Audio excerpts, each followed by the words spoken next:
PodCastle, episode 917 for Tuesday the 11th of November 2025. A Tale from the Vaults. To Follow the Waves by Amal El-Mohtar. Read by Marguerite Croft and produced by Eric Valdes and Priya Wood. Rated R for putting the steamy into steampunk.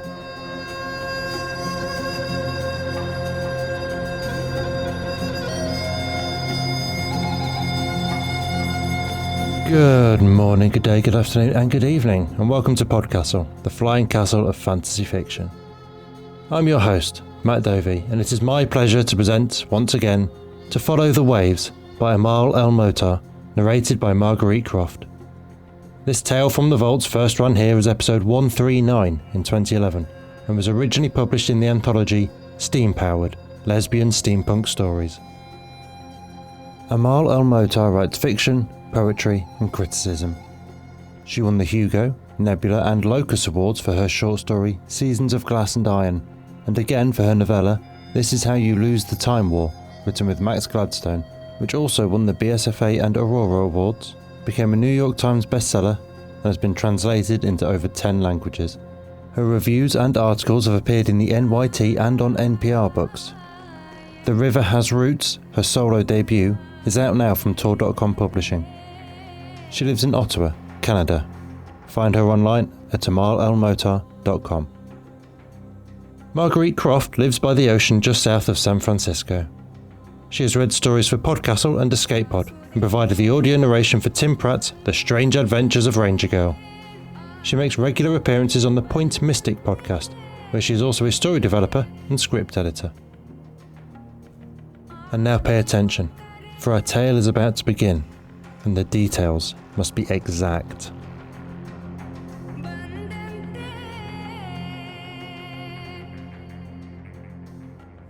To Follow the Waves by Amal El-Mohtar. Hussa's legs ached. She knew she ought to stand, stretch them, but only gritted her teeth and glared at the clear lump of quartz on the table before her. To rise now would be to concede defeat, but to lean back, lift her goggles and rub her eyes was, she reasoned, an adequate compromise. Her braids weighed on her, and she scratched the back of her head where they pulled tightest above her nape. To receive a commission from Sitwarda al-Utrash was a great honor, one that would secure her reputation as a fixed star among Dimashq's dreamcrafters. She could not afford to fail. Worse, the dream Sitwarda desired was simple, as dreams went. To be a young woman again, bathing her limbs by moonlight in the Mediterranean with a young man who, judging by her half-spoken, half-murmured description, was not precisely her husband. But Hussa had never been to the sea. She had heard it spoken of, naturally, and read hundreds of lines of poetry extolling its many virtues. Yet it held little wonder for her. What pleasure could be found in stinging salt, scratching sand, burning sun reflected from the water's mere surface? Nor did swimming hold any appeal. She had heard pearl divers boast of their exploits, speak of how the blood beat between their eyes until they felt their heads might burst like overripe tomatoes, how their lungs ached with the effort for hours afterwards, how sometimes they would feel as if thousands of ants were marching along their skin, and though they scratched until blood bloomed beneath their fingernails, could never reach them. None of this did anything to endear the idea of the sea to her, and yet, to carve the dream out of the quartz, she had to find its beauty. Sighing, she picked up the dopstick again, tapped the quartz to make sure it was securely fastened, lowered her goggles, and tried again. Hussa's mother was a mathematician, renowned well beyond the gates of Dimashq for her theorems. Her father was a poet, better known for his abilities as an artisanal cook than for his verse, though as the latter was full of the scents and flavors of the former, much appreciated all the same. Hussa's father taught her to contemplate what was pleasing to the senses, while her mother taught her geometry and algebra. She loved them both as she loved them, with her whole heart. Salma Najjar had knocked at the door of the Ghaflan family in the spring of Hussa's 7th year. She was a small woman, wrinkled as a wasp's nest, with eyes hard and bright as chips of tourmaline. Her graying hair was knotted and bound in the intricate patterns of a jeweler or gem cutter, perhaps some combination of the two. Hussa's parents welcomed her into their home, led her to a divan and offered her tea, but she refused to drink or eat until she had told them her errand. "I need a child of numbers and letters to learn my trade," she had said in the gruff, clipped accent of the northern cities. "It is a good trade, one that will demand the use of all her abilities. I have heard that your daughter is such a child." "And what is your trade?" Hussa's father asked, intrigued but wary. "To sculpt fantasies in the stone of the mind and the mind of the stone, to grant wishes." "You propose to raise our daughter as a djinn?"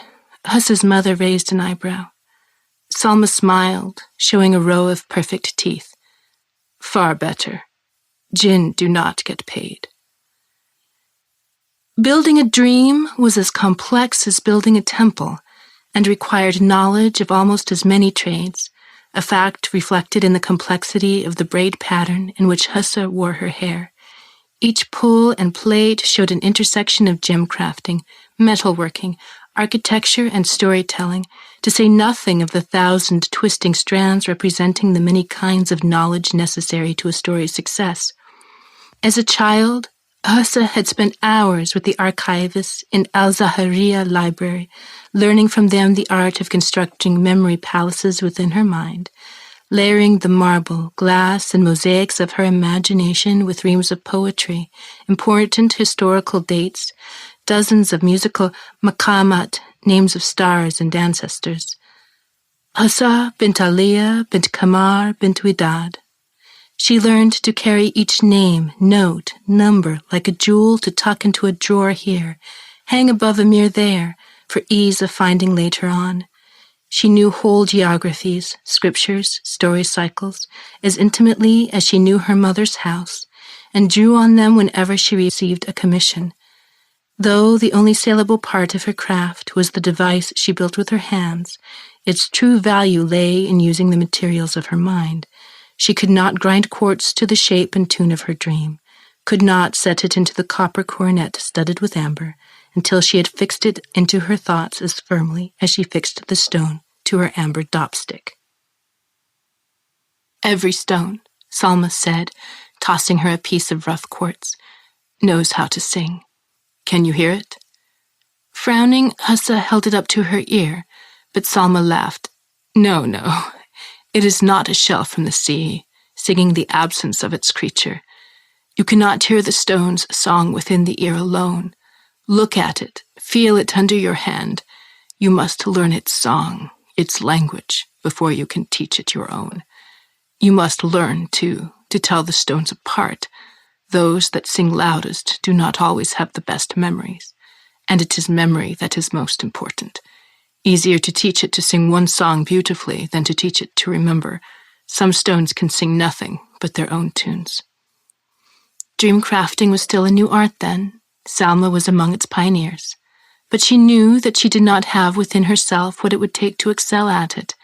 Having discovered a new instrument, she found it unsuited to her fingers, awkward to rest against her heart. She could produce sound, but not music. For that, she had to teach others to play. First, she taught Hussa to cut gems. That had been Salma's own trade, and Hussa could see that it was still her chief love. The way she smiled as she turned a piece of rough crystal in her hands, learning its angles and texture, was very much the way Hussa's parents smiled at each other. She taught her how to pick the best stones, cleave away their grossest imperfections. She taught her to attach the gem to a dopstick with hot wax at precise angles, taught her the delicate dance of holding it against a grinding lathe with even greater precision while operating the pedal. She taught her to calculate the axes that would unlock needles of light from the stone, kindle fire in its heart. Only once Hussa could grind a cabochon blindfolded. Once she learned to see with the tips of her fingers. Did Salma explain the rest? This is how you will teach songs to the stone. She held up a delicate amber wand, at the end of which was affixed a small copper vise. Hussa watched as Salma placed a cloudy piece of quartz inside and adjusted the vise around it before lowering her goggles over her eyes. The amber catches your thoughts and speaks them to the copper. The copper translates them to the quartz. But just as you build your memory palace in your mind, so must you build the dream you want to teach it, first in your thoughts, then in the stone. You must cut the quartz while fixing the dream firmly in your mind, that you may cut the dream into the stone, cut it so that the dream blooms from it like light. Then you must fix it into copper and amber again, that the dream may be translated into the mind of the dreamer. Tonight, she murmured quietly, grinding edges into the stone, you will dream of horses. You will stand by a river and they will run past you. But one will slow to a stop. It will approach you and nuzzle your cheek. What color will it be? Salma blinked behind her goggles, and the lathe slowed to a stop as she looked at her. What color would you like it to be? Blue, said Hussa firmly. It was her favorite color. Salma frowned. There are no blue horses, child. But this is a dream. Couldn't I see one in a dream? Hussa wasn't sure why Salma was looking at her with quite such intensity, or why it took her so long a moment to answer. But finally she smiled, in the gentle, quiet way she smiled at her gems, and said, Yes, my heart, you could. Once the quartz was cut, Salma fixed it into the center of a copper circlet, its length prettily decorated with drops of amber, and fitted it around Hussa's head before giving her chamomile tea to drink and sending her to bed. Hussa dreamed just as Salma said she would. The horse that approached her was blue as the turquoise she had shaped for a potter's husband a few nights earlier. But when the horse touched her, its nose was dry and cold as quartz, its cheeks hard and smooth as cabochon. Salma sighed when Hussa told her as much the next day. You see, this is why I teach you, Hussa. I have been so long in the country of stones, speaking their language and learning their songs. I have little to teach them of our own. I speak everything to them in facets and brilliance, culettes and crowns. But you, my dear, you are learning many languages all at once. You have your father's tasting tongue, your mother's speech of angles and air. I have been speaking nothing but adamant for most of my life, and grow more and more deaf to the desires of dreamers. Try as she might, Hussa could not coordinate her knowledge of the sea with the love, the longing, the pleasure needed to build Siddhartha's dream. She had mixed salt and water, touched it to her lips, and found it unpleasant. She had watched the moon tremble in the waters of her courtyard's fountain without being able to stitch its beauty to a horizon. She tried now to summon those poor attempts to mind, but was keenly aware that if she began grinding the quartz in her present state, Siddhartha would wake from her dream as tired and frustrated as she herself presently felt. Giving in, she put down the quartz, removed her goggles, rose from her seat and turned her back on her workshop. There were some problems only coffee and ice cream could fix. Kawat al-Adraj was one of her favorite places to sit and do the opposite of think. Outside the bustle of the Hamadiyya market, too small and plain to be patronized by obnoxious tourists, it was a well-kept secret tucked beneath a dusty stone staircase. The servers were beautiful, the coffee exquisite, and the iced treats in summer particularly fine. As she closed the short distance between it and her workshop, she tried to force her gaze up from the dusty path her feet had long ago memorized, tried to empty herself of the day's frustrations to make room for her city's beauties. There, a young man with dark skin and a dazzling smile, his tight knotted braids declaring him a merchant inventor, addressing a gathering crowd to display his newest brass automata. "Ladies and gentlemen," he called, "the British chef," and demonstrated how, with a few cranks and a minimum of preparation, the long-faced machine could knife carrots into twisting orange garlands, slice cucumbers into lace, and not far from him, drawn to the promise of a building audience, a beautiful mechanical, her head sculpted to look like an Amira's headdress, serving coffee from the heated cone of it by tipping forward in an elegant bow before the cup, an act which could not help but make every customer feel as if they were sipping the gift of a cardamom-laced dance. Husse smiled to them, but frowned to herself. She had seen them all many times before. Today she was conscious, to her shame, of a bitterness towards them. What business had they being beautiful to her when they were not the sea? Arriving, she took her usual seat by a window that looked out to Tuma's gate, sipped her own coffee, and tried not to brood. She knew what Salma would have said. Go to the sea, she would have urged. Bathe in it, or, if you cannot, read the thousands of poems written to it. Write a poem yourself, or, slyly then, only think of something you yourself find beautiful. Horses, berries, books, and hide it beneath layers and layers of desire, until the thing you love is itself obscured. Every pearl has a grain of sand at its heart, no? Be cunning. You cannot know all the worlds, my dear, as intimately as you know your stones. But she couldn't. She had experimented with such dreams, crafted them for herself. They came out wrapped in cotton wool, provoking feeling without vision, touch, scent. Any would-be dream crafter could do as well. No. For Sitwarda, who had already patronized 4 of the city's crafters before her, it would never do. She had to produce something exquisite, unique. She had to know the sea as Sitwarda knew it, as she wanted it. She reached for a newspaper, seeking distraction. Lately, it was all airships and trade agreements surrounding their construction and deployment, the merchant fleet's complaints and clamor for restrictions on allowable cargo to protect their own interests. Husse had a moment of smirking at the sea-riding curmudgeons before realizing that she had succumbed again to the trap of her nodding thoughts. Perhaps if the sea was seen from a great height, but that would provoke the sensation of falling, and Sitwarda did not want a flying dream. Gritting her teeth, she buried her face in her hands until she heard someone step through the doorway, sounding the hollow glass chimes in so doing. Husse looked up. A woman stood there, looking around, the early afternoon light casting a faint nimbus around her, shadowing her face. She was tall and wore a long, simple dark blue coat over a white dress, its embroidery too plain to declare a regional origin.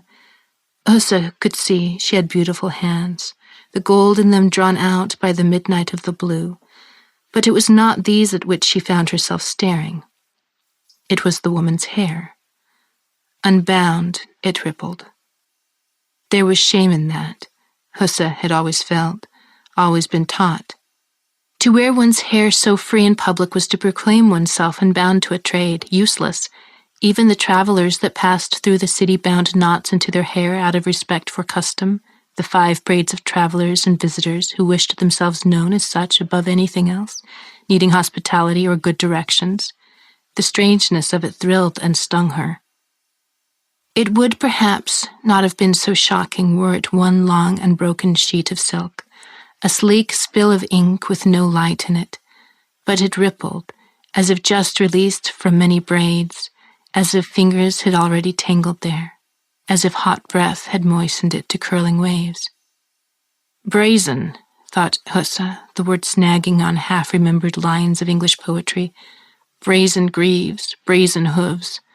Unfamiliar words, strange, like a spell, and suddenly it was a torrent of images of rivers and aching and spilling and immensity because she wanted that hair in her own hand, wanted to see her skin vanish into its blackness, wanted it to swallow her while she swallowed it.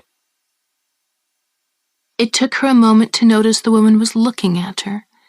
It took another for Husse to flush with the understanding that she was staring rudely before dropping her gaze back to her coffee. She counted to 70 in her head before daring to look up again. By the time she did, the woman was seated, a server half hiding her from Husse's view. Husse laid money on the table and rose to leave, taking slow, deliberate steps towards the door. As soon as she was outside the coffee house, she broke into a run. 2 nights later, with a piece of finely shaped quartz pulsing against her brow, Sitwarda al-Atrash dreamed of her former lover with honeysuckle sweetness, and if the waves that rose and fell around them were black and soft as hair, she was too enraptured to notice.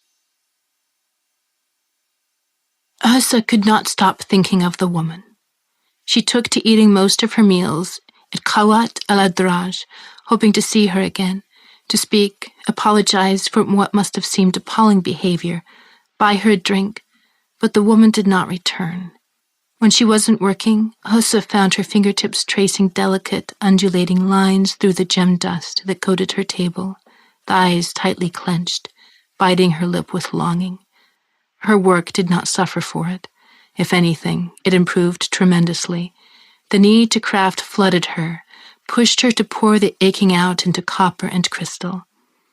Meantime, Sitwarda could not stop speaking of Hussa, glowing in her praise. She told all her wealthy friends of the gem among dream crafters, who dimmed all others to ash, insisting they sample her wares. Where before Hussa might have had 1 or 2 commissions a week, she began to receive a dozen a day, and found herself in a position to pick and choose among them. This she did, but it took several commissions before she saw what was guiding her choice. "Craft me a dream of the ruins of Baalbek," said one kind-eyed gentleman with skin like star-struck sand. "Those tall, staggering remnants, those sloping columns of sunset." Hussa ground them just shy of twilight, that the dreamt columns might be dimmed to the color of skin darkened by the light behind it. And if they looked like slender necks, the fallen ones angled slants as a clavicle, the kind-eyed gentleman did not complain. "Craft me a dream of wings and flight," murmured a shy young woman with gold-studded ears, "that I might soar above the desert and kiss the moon." Hussa ground a cabochon with her right hand, while her left slid between her legs, rocking her to the memory of long fingers she built into feathers, sprouted to wings just as she moaned a spill of warm honey and weightlessness. Afterwards, she felt ashamed. She thought surely someone would notice, surely some dreamer would part the veils of ecstasy in their sleep and find her burning behind them. It felt awkwardly like trespass, but not because of the dreamers. Rather, it seemed wrong to sculpt her nameless, braidless woman into the circlets she sold for crass money. It felt like theft, absurd though it was, and in the aftermath of her release, she felt guilty too. But she could not find her. She hardly knew how to begin to look. Perhaps she had been a traveler, after all, merely releasing her hair from a 5-braided itch in the late afternoon. Perhaps she had left the city, wandered to wherever it was she came from, some strange land where women wore their hair long and wild and lived lives of savage indolence, stretching out beneath fruit trees, naked as the sky. The flush in her cheeks decided her. If she couldn't find her woman while waking, then what in the 7 skies was her craft for, if not to find her in sleep? Hussa had never crafted a dream for her own use. She tested her commissions, sometimes, to ensure their quality or correct an error, but she always recast the dream in fresh quartz and discarded the test stone immediately, throwing it into the bath of saltwater steam that would purify it for reworking into simple jewelry. It would not do, after all, for a silver necklace or brass ring to bear in it the echo of a stranger's lust. Working the hours she did, her sleep was most often profound and refreshing. If she dreamt naturally, she hardly ever remembered. She did not expect to sleep well through the dreams she purposed. She closed shop for a week, took on no new commissions. She hesitated over the choice of stone. A dream crafted in white quartz could last for up to 3 uses, depending on the clarity of the crystal and the time she took in grinding it. But a dream crafted in amethyst could last indefinitely, could belong to her forever, as long as she wanted it, renewing itself to the rhythm of her thoughts, modulating its song to harmonize with her dream desires. She'd only ever crafted 2 dreams in amethyst, a matched set to be given as a wedding gift, and the sum she commanded for the task had financed a year's worth of materials and bought her a new lathe. Reluctantly, she chose the white quartz. 3 nights. That was all she would allow herself. 3 nights for a week's careful, loving labor, and perhaps then this obsession would burn itself out, would leave her sated. 3 nights, and then no more. She wondered if Salma had ever done anything of the sort. For 3 days, she studied her only memory of the woman, of her standing framed in the doorway of Kawat al-Adraj, awash in dusty light. She remembered the cut of her coat, its color, and the woman's eyes focusing on her, narrowing, quizzical. They were almost black, she thought, or so the light made them, and her hair, of course, her endless, splendid, dreadful hair, curling around her slim neck like a hand. She remembered the height of her, the narrowness that made her think of a sheathed sword, of a buried root, only her hair declaring her to be wild, impossible, strange. Once the woman's image was perfectly fixed in her thoughts, Ussa began to change it. Her stern mouth softened into hesitation, almost a smile. Her lips parted as if to speak. Ussa wished she had heard her voice that day. She did not want to imagine a sound that was not truly hers, that was false. She wanted to shift, to shape, not to invent. Better to leave her silent. Her mouth, then, and her height. She was probably taller than Ussa, but not in the dream, no. She had to be able to look into her eyes, to reach for her cheeks, to brush her thumb over the fullness of her lips before kissing them. Her mouth would be warm, she knew, and taste. Here again she faltered. She would taste, Ussa decided, of ripe mulberries, and her mouth would be stained with the juice. She would have fed them to her after laughing over a shared joke. No, she would have placed a mulberry in her own mouth and then kissed her, yes, laying it on her tongue as a gift from her own. And that is why she would taste of mulberries while Ussa pressed a hand to the small of her back and gathered her slenderness against herself, crushed their hips together. It took her 5 days to build the dream in her thoughts, repeating the sequence of her imagined pleasures until they wore grooved agonies into her mind, until she could almost savor the dream through her sleep without the aid of stone or circlet. She took a full day to cast the latter, and a full day to grind the stone to the axis of her dream. Careful not to miss a single desired sensation, she set it carefully into its copper circlet. Her fingers only trembled when she lifted it onto her head. The first night left her in tears. She had never been so thoroughly immersed in her art, and it had been long, so long, since anyone had approached her with a desire she could answer in kisses rather than craft. She ached for it. The braidless woman's body was like warm water on her skin, surrounded her in the scent of jasmine. The tenderness between them was unbearable, for all that she thirsted for a voice, for small sighs and gasps to twine with her own. Her hair was down soft, and the pleasure she took in wrapping it around fingers left her breathless. She woke tasting mulberries, removed the circlet, and promptly slept until the afternoon.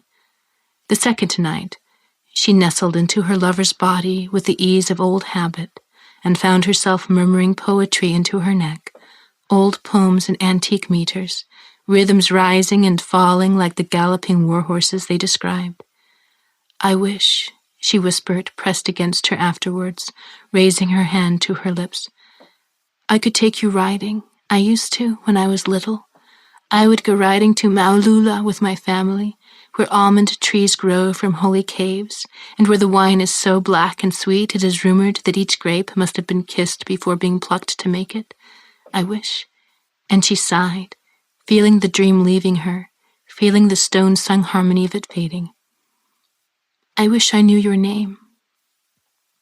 Strangeness, then, a shifting in the dream, a jolt, as the walls of the bedroom she had imagined for them fell away, as she found she could look at nothing but her woman's eyes, seeing wine in them, suddenly, and something else, as she opened her mulberry mouth to speak. "Nala," she said, in a voice like a granite wall. "My name is—" Ussa woke with the sensation of falling from a great height, too shocked to move.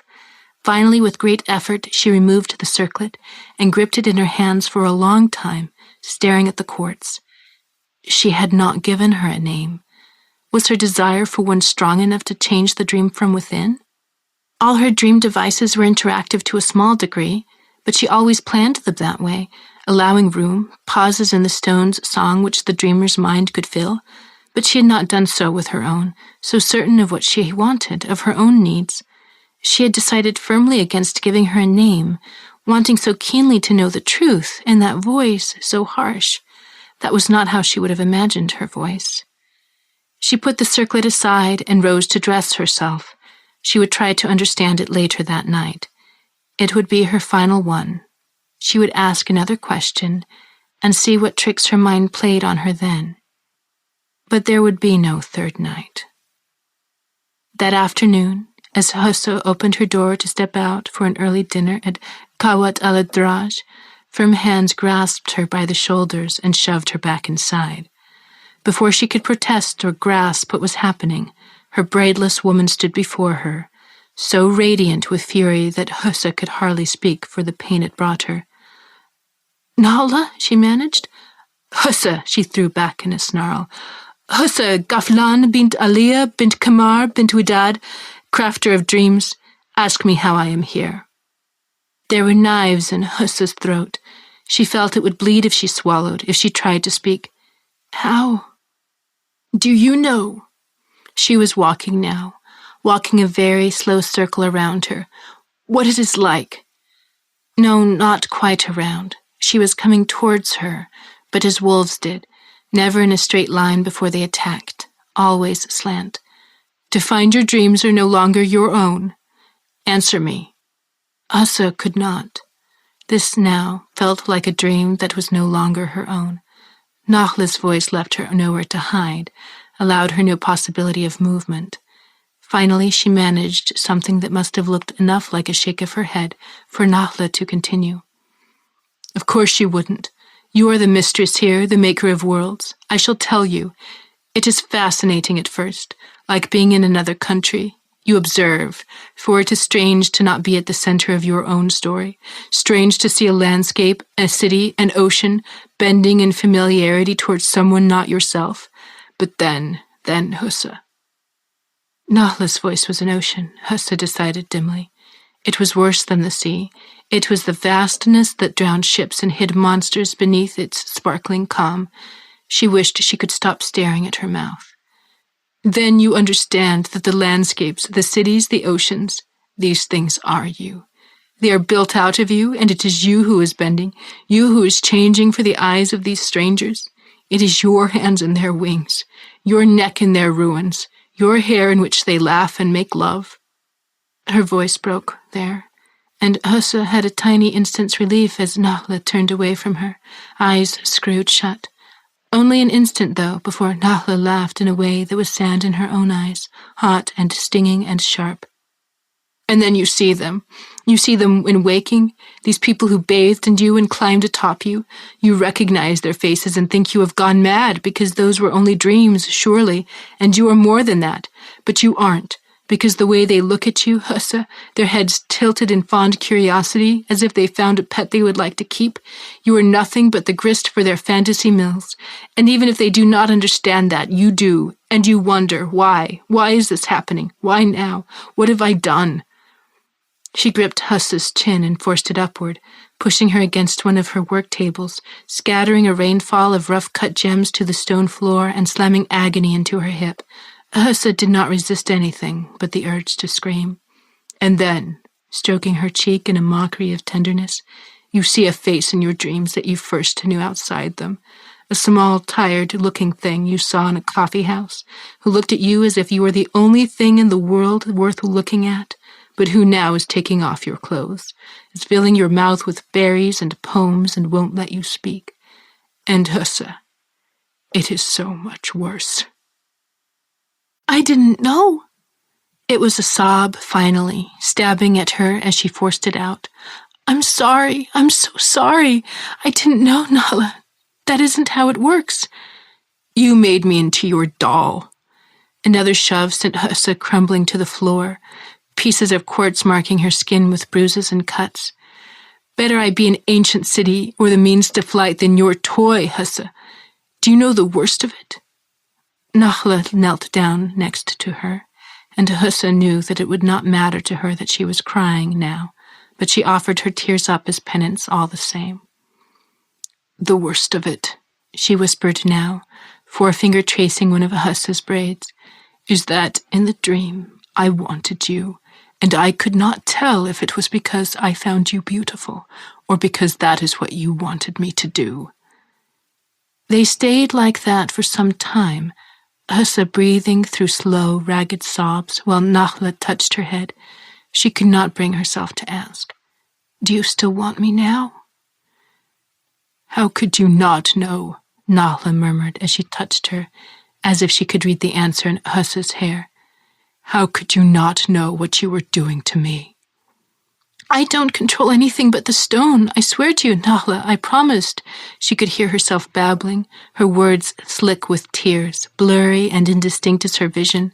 "When I grind the dream into the quartz, it is like pressing a shape into wet clay, like sculpture, like carpentry. The quartz, the wax, the dobstick, the grinding plate, the copper and amber. These are my materials, Nakhla. These are my mind. I don't know how this happened. It is impossible." "That I should be in your mind." "That I or anyone else should be in yours. You aren't a material. You were only an image. It was never you. It couldn't have been. It was only—" "Your longing," Nakhla said flatly. "Your wanting of me." "Yes." Silence between them, then a long-drawn breath. "You believe me?"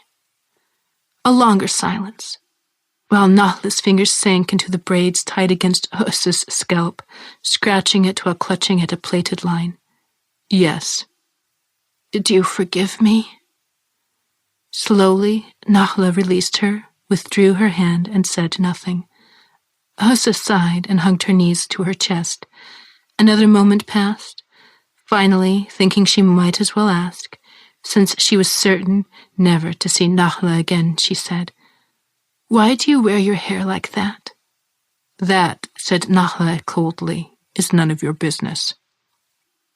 Hussa looked at the ground, feeling a numbness settle into her chest, and focused on swallowing her throat thorns, quieting her breathing.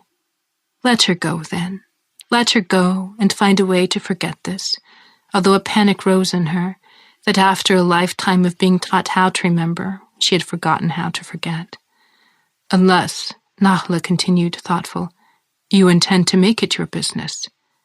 Hussa looked up, startled. While she stared at her in confusion, Nakhla seemed to make up her mind. "Yes," she smirked, and there was something cruel in the bright twist of it. "I would be your apprentice. You'd like that, wouldn't you? To make my hair like yours?" "No!" Hussa was horrified. No, I wouldn't like that at all." Nakhla raised an eyebrow as she babbled. "I've never had an apprentice. I was one only 4 years ago. It would not be seemly." "Hussa." Nakhla stood now, and Hussa rose with her, knees shaky and sore. "I want to know how this happened. I want to learn." She narrowed her eyes, and Hussa recoiled from what she saw there, but forgot it the instant Nakhla smiled. "How to do it to you. Perhaps then, when I can teach you what it felt like, when I can silence you and bind you in all the ways I find delicious without asking your leave, perhaps then I can forgive you." They looked at each other for what seemed an age. Then slowly, drawing a long, deep breath, Hussa reached for a large piece of rough quartz and put it in Nakhla's hand, gently closing her fingers over it. "Every stone," she said quietly, looking into her wine-dark eyes, "knows how to sing. Can you hear it?" As she watched, Nakhla frowned and raised the quartz to her ear.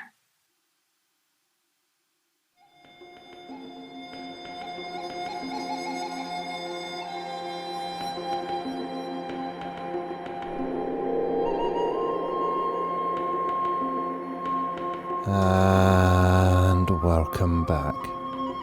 That was To Follow the Waves by Amal El-Mohtar. And if you enjoyed that, then there's more delights lurking in the vaults. From episode 111, And Their Lips Rang with the Sun, through 277, A Hollow Play, to 379, The Truth About Owls, as well as miniatures dotted throughout. There's even more on her website too, amalelmohtar.com, including links to buy her novella This Is How You Lose the Time War, as recommended by Bigulus Dickulus on Twitter, and her 2025 solo debut, The River Has Roots. Amal is absolutely one of the leading lights of contemporary fantasy writing, so please do follow up on any and all of these for your own delight and benefit. I did more than just dig this story out from the vaults. I dug the original forum thread up too, and that was the centre of our communal conversation for dissecting stories. There were some interesting thoughts in there, including from Amal herself, primarily around two axes. The first was the allegory, initially accidental, for writing fiction, and the ways that we intentionally or otherwise incorporate people we've known or even just seen into our stories, co-opting them without consent. Funnily enough, it is just today that a court case has been settled in the UK from an academic suing over a film's portrayal of him as misogynistic and weasel-like when relaying the search for Richard III's remains under a car park in Leicester. That's a very direct and obvious example, but I know I am guilty of it all the time. Inevitably, when trying to round a character out and humanise them, make them more realistic, you put on fragments, or more, of real people. I don't think there's any way of avoiding that. And if I were to go out on a limb, I don't think there's necessarily anything wrong with that either. I think the moral imperative is not to avoid this, but simply to do it responsibly. The other key thread of conversation was over the classification of the story as steampunk, given the anthology it was originally in and its express authorial purpose to broaden the genre beyond Victorian England and its white colonial lens. Now, I think that arguments over genre are inherently doomed to failure and part of the normal human urge to classify and demarcate what is, in fact, a continuous spectrum with no clean dividing lines when you get down to brass tacks. Just another flavour of taxonomy in the end, and one mostly for the benefit of marketing and conversations about where to shelve a book in Waterstones. Discussions over it are often illuminating for deeper reasons though. Unless you're actually a marketer, the question is surely academic if taken at face value, but oftentimes, and to be clear I am now talking in a general sense rather than specifically about the forum thread, discussions of genre are really about gatekeeping, which is itself really about control. All of which, again, I think is something to be aware of rather than avoid. You cannot avoid writing in a genre because others will decide it for you even if you insist you're not. So instead you need to understand the conversation your piece is having with the rest of its natural genre and be responsible with it. Which, in the case of something like steampunk, which unavoidably inherits the colonial underpinnings of the era it is modelled on, means making a conscious effort to contradict the racism and imperialism inherent in Victoriana. It means making the effort to question why something is an accepted part of an aesthetic. For example, cyberpunk's Orientalism, grounded in contemporary fears of Japan overtaking the US as a global economic power, and making sure you incorporate, or challenge, or discard with intent. It's similar to the conversations about sensitivity readers, I suppose, wherein certain sorts declared any attempt to have an informed party reader work to flag up any embedded prejudice or stereotypes as censorship, which was always nonsense given both the actual definition of censorship as being from a government power, and given that the whole point was still to publish the thing. But the root of what a sensitivity read is for is to make sure you're doing the thing on purpose. Stories and characters should absolutely include awful opinions, both to represent the full breadth of human thought and emotion and also to challenge and dissect and process them. But if you're going to include a racist character or whatever prejudice you prefer, they ought to be like that intentionally, so that you know what you're trying to achieve with them. If you're doing it accidentally, well, that's either just sloppy, or it's indicative of some unpleasant attitudes lurking in your ego that ought to be pointed out to you so as you can do something about them. So in the end, I think those two strands of thought from the forum thread, and the story itself, are about one thing. They're about being conscious, intentional, and aware of your impact on the world around you. Which is, in the general sense, as close to a commandment as this godless heathen has ever known.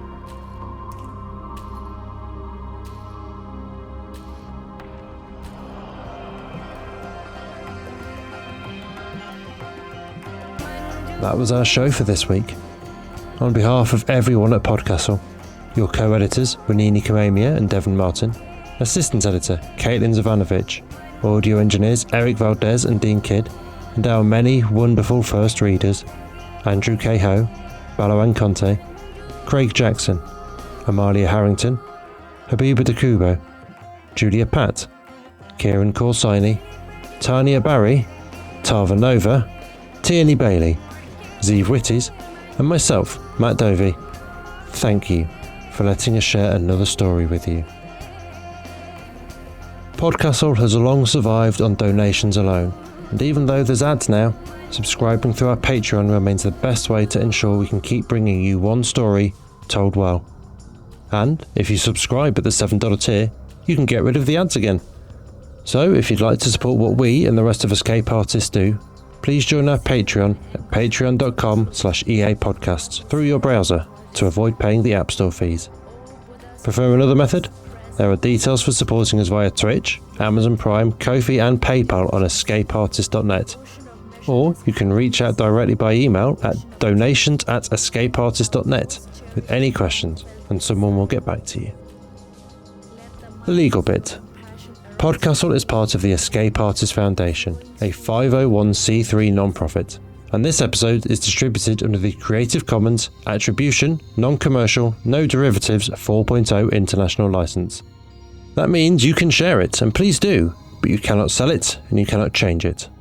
If you want specifics, check creativecommons.org. Our music is by Shiva in Exile. We'll be back next Tuesday with another fantastic tale. In the meantime, you might care to check our sister podcasts, Escape Pod for science fiction, Pseudopod for horror, Cast of Wonders for YA speculative fiction, and Catscast for speculative cat stories. If your heart belongs to us, though, we'll see you next week. Be safe and be kind.